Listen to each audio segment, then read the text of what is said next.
புலியோட மோதுனா சரி, புலி அணில் எலி பூனை அது சிறுமையாயிரும். சிஎம் சார் ஏதாவது பழி வாங்கணும்னா என்ன பண்ணுங்க, சீரியஸா காமெடி பண்றாங்க. என்ன பண்றது நமக்கு தெரியல, சிரிக்கிறதா அழுகிறதா அப்படின்னு. நடிகரை பார்க்க போய் சிக்கி தத்ததுக்கு 34 லட்சம் கொடுக்கு. 34 லட்சம்.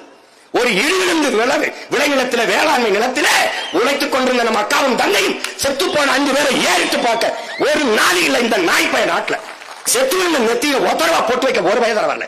இதாண்டா இவங்க ஆட்சி. ஒழிக்கணும் தாண்டா நமது முன்னவர்கள் கலந்தார்கள். இங்க நாங்க தான் போட்டி, நீங்க தான் போட்டிங்கிறவன் விக்கிரவாண்டி இடைத்தேர்தல், ஈரோடு கிழக்கு தேர்தல் எல்லாமே ஓடிப்பிட்ட கோலை நாய்களா எங்கடா போனீங்க? எங்கடா போனீங்க? ஒன்னி கொண்டி கருணாநிதி மகனும் பிரபாகரன் மகனும் நின்னம்டா ஈரோடு கிழக்கு. எங்கடா போன? எங்களுக்கு தான் போட்டி. எங்கிட்டு ஆட்டு குடல் போட்டியா இல்ல என்ன போட்டி? எங்க போட்டி?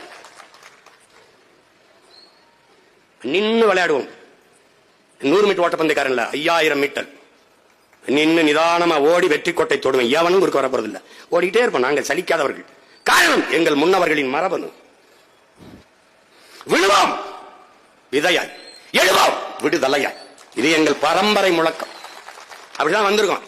நீ மயக்கத்தில் இருக்க. ஒரு பக்கம் சாதி மயக்கம், அப்படி அப்புறம் மதம், அப்புறம் சாராயம், அப்புறம் திரை கவர்ச்சி, திரை மயக்கம். என்னமோ சுதந்திர தினத்தை கொண்டாடுறத போய் சிக்கி செத்த மாதிரி கொண்டாடிட்டு இருக்க.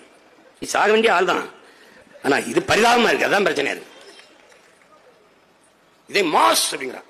இது சமூக தூசு, சோசியல் டஸ்ட், தூசி. இது ஒண்ணும் கிடையாது. என்ன போதிச்சாலும் மண்டையில ஏறாது. போதையில் இருக்கவனுக்கு என்ன போதிப்ப? அதெல்லாம் சரி, ஒரு பாட்டு இருக்கு, அது விடு. நம்ம வேற கருவுக்கு பேசும்போது நல்லா பேசுற, ஏதாவது கொடுத்துட்டு போ. என் மக்களை பிச்சைக்கார போய் மக்களை ஆக்கிட்டான். நானும் என்னென்னமோ தான் பண்ணி பாக்குறேன். இந்த சின்ன தேவனுக்கு ஆட்ட மாட்டான்ட்டு சட்டையில போட்டுட்டே திறேன். அப்படியாவது போய் சேர்ந்துடாதா? பின்னாடி போட்டு முன்னாடி போட்டு இந்த கோடியில எங்க நிம்மலன் ஒரு தம்பி அவன் அடிச்சு ஒரு உருக்கு எப்படியாவது வென்றணும்டா. ஏன்? அவன் கனவுடா, அவன் கனவு. ஏதாவது பண்ணிருங்கடா பிள்ளைகளா.